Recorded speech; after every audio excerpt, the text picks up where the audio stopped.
యెషయా గ్రంథం 43 అధ్యాయము 19 వచనంలో ఇలాగ రాయబడి ఉంది. ఇదిగో నేను ఒక నూతన క్రియ చేయుచున్నాను, ఇప్పుడే అది మొలుచును. పరిశుద్ధమైన దేవుడు మన జీవితాల్లో, నీ జీవితాలలో ఒక నూతనమైన క్రియ చేయుచున్నాడట. అది ఇప్పుడే మొదలుపెట్టి ఉన్నాడు. ఏం నీ జీవితంలో చేయుచున్నాడు అనుకుంటుండేమో. నేను అరణ్యములో త్రోవను కలుగు చేయుచున్నాను, ఈ ఎడారిలో నదులను పారజేయుచున్నాను.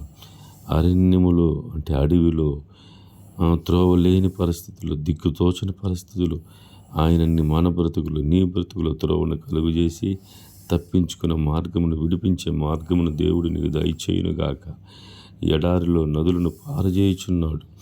ఎడారిలో నీళ్ళు లేని పరిస్థితి, ఎండిన పరిస్థితి కనబడుతుంది.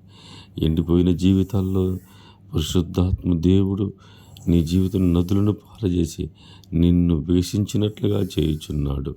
44 అధ్యాయము 3వ వచనంలో ఇలాగ రాయబడి ఉంది.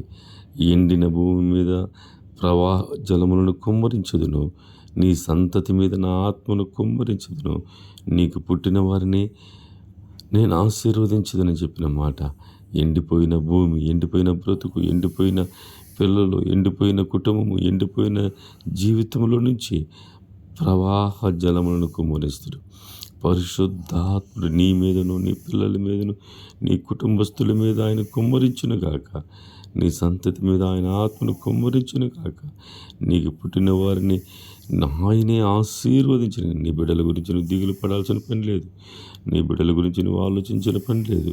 ఎందుకంటే ఇదిగో నేను ఒక నూతన క్రియ చేయుచున్నాను, ఇప్పుడే అది మొలుచును.